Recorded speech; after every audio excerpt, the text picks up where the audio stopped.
Hey guys, I am so excited to be going to bed before 10 p.m. This is landmark for me. Lately, I've been getting home so late, and now I am in my bed and I don't know how to act. I'm so excited. This is like cause for a celebration, you know?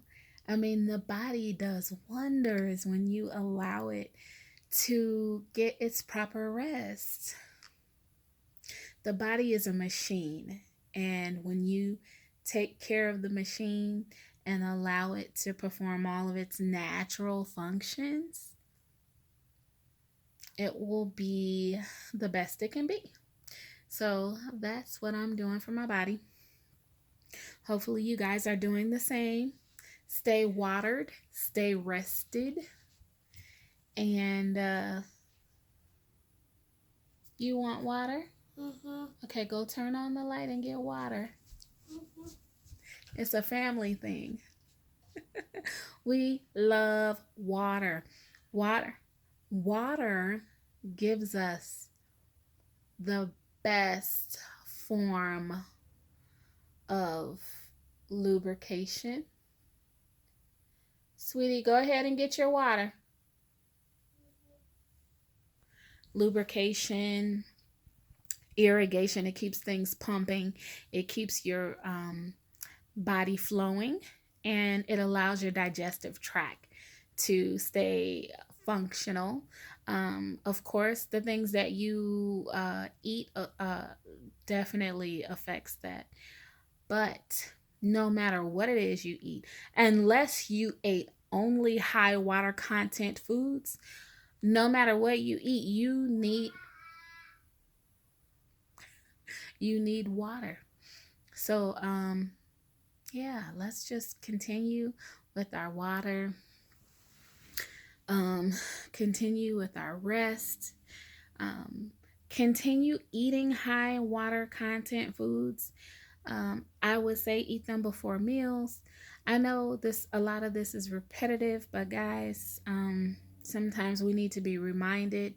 And then, like I mentioned in that other video, keep your meal sizes proportionate to your weight loss goals and your health goals. And that also goes for the contents of your foods. You don't want your sodium levels skyrocketing and causing high blood pressure. You don't want them out of balance with your other electrolytes. So keep I would say keep like some Gatorade handy, or like what I like to have is Highlands cell salts, and I get the one that has all 12 cell salts in it. So I would say keep a bottle of that handy. You can find it on Amazon. That's HY. Good. Okay. That's Hylands, Highlands, the cell salts. So yeah, keep up with these things. One thing that can help you know that those cell salts are really working good is they start to make your irises look clearer. Wait, let me think about that. I'm sorry. Iris. I don't remember. Oh, pupil. Yeah, pupil.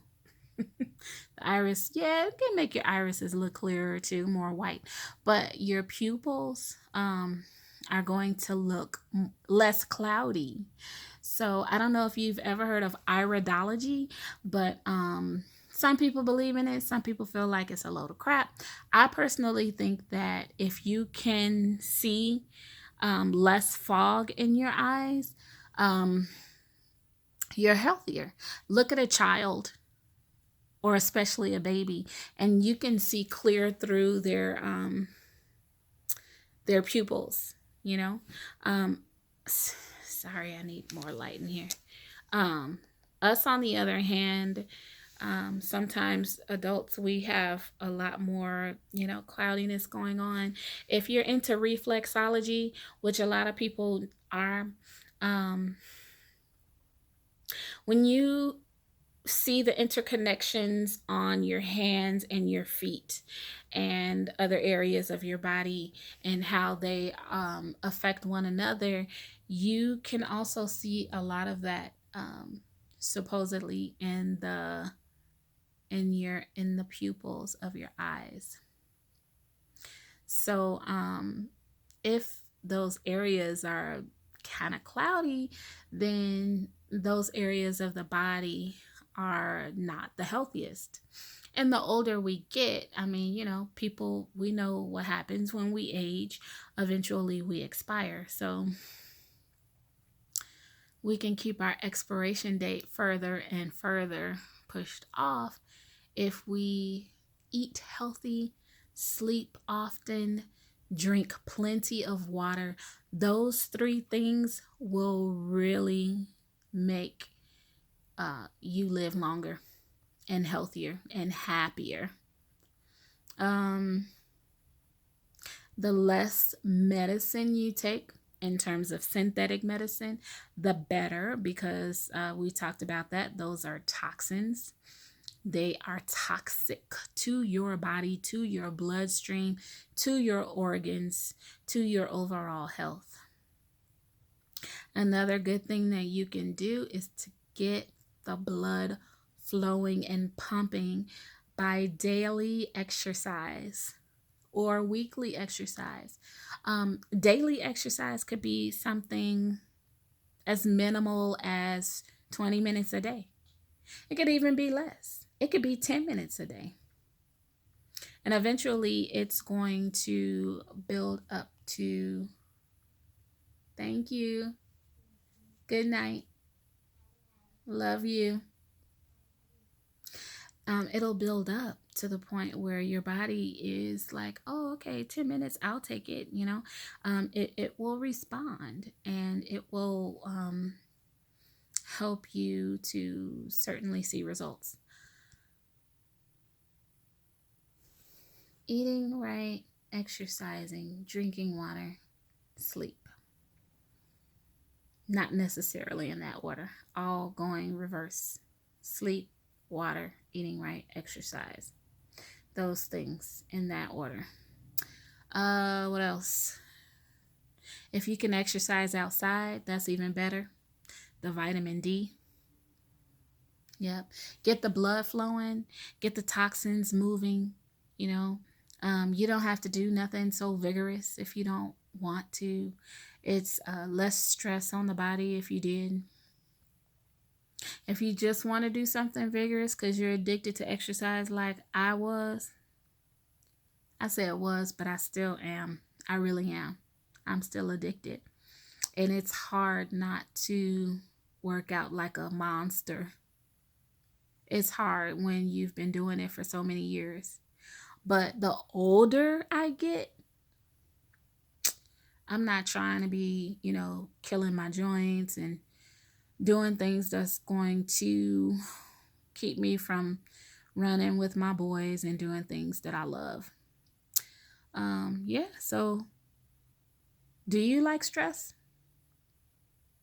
Do you love it when you're stressed out and you're like, ugh, yes, I love it? No, nobody loves to be stressed out. I don't think so. Nobody loves to um, deal with drama. It's not fun and it causes pain. So your body is the same way. It doesn't like all the drama, it doesn't like all the stress.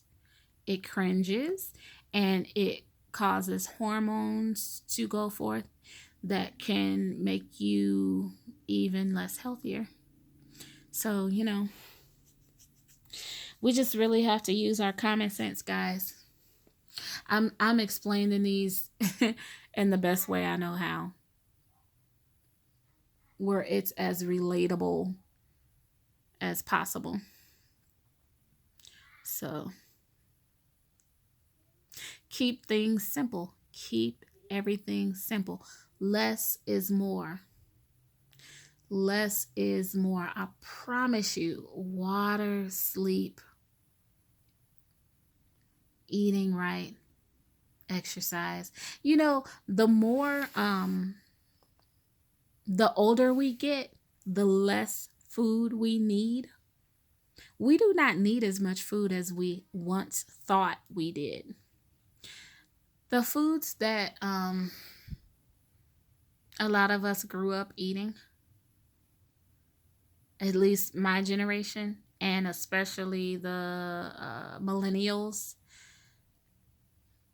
it's not necessarily things that we want to be eating once we hit our 30s and 40s. When you're in your 30s, you're still not really thinking about it.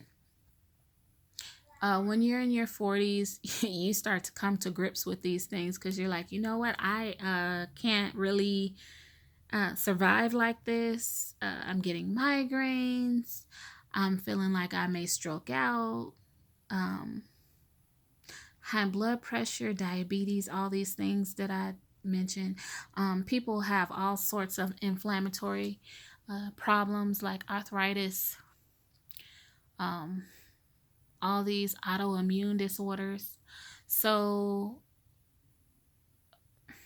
doctors will try to have you believe, they'll have you believing that it's so necessary for you to um, take all these meds that are going to remedy these situations. I mean, you know what?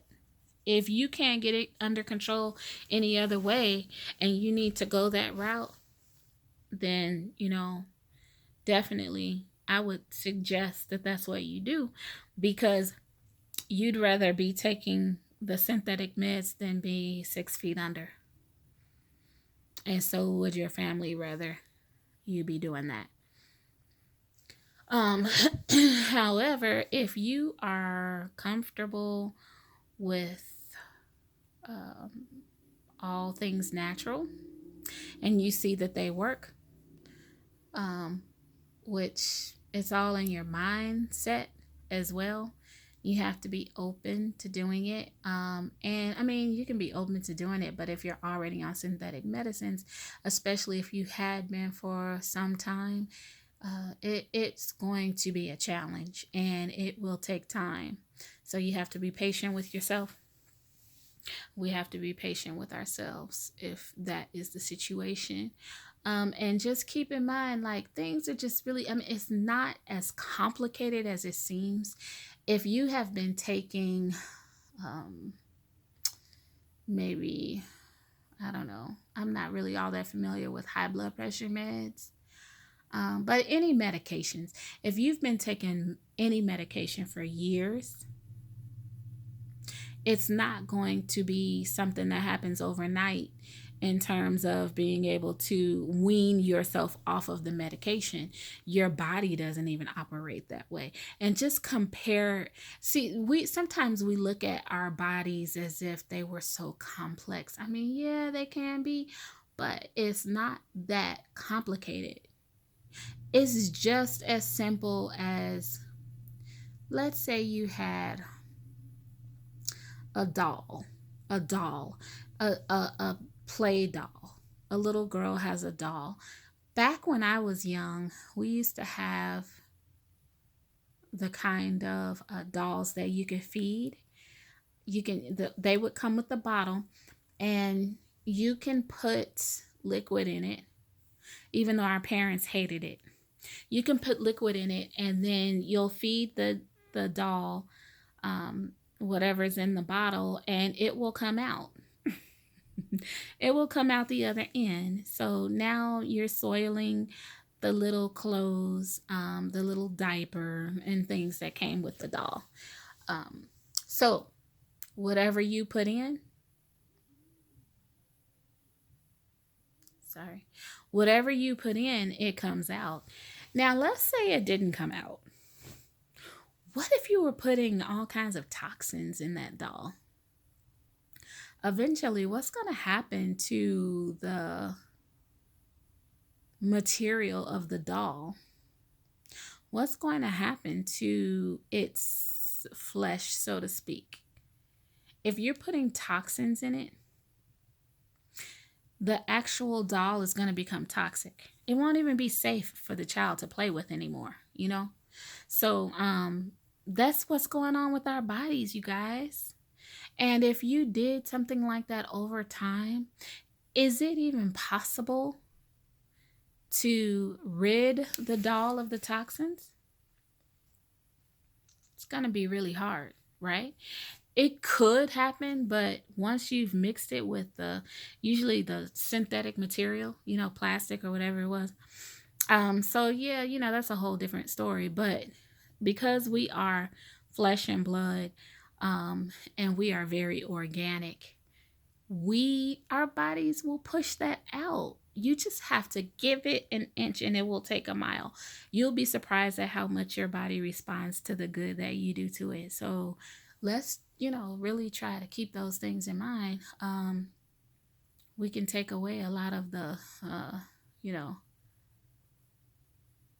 myths and all the things that we thought would make it impossible for us to get back on the road to health if we just put forth a little effort. And I promise you, your bodies will respond. Sorry, I keep looking at this basketball game. But anyway, so if you guys have any feedback, let me know. If you have any questions, let me know. If you have any experiences, let me know, because it helps others who are watching, people who are listening.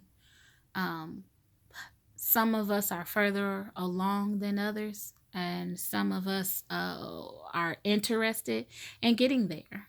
So let's share our experiences with others. Whatever it is that may have helped you, share it, because a lot of people don't comment, but they're watching and they're listening, and they mention it to me when they talk to me, and it's really helpful. So let's just do what we can to be encouraging to one another. And I am going to stop rambling, and I am going to be lying down and getting my sleep for a change by 10 p.m. And I'm so excited about it. So anyway, I hope that you like this video. If you are new to the channel, please subscribe, and then comment below. All right. Have a good night.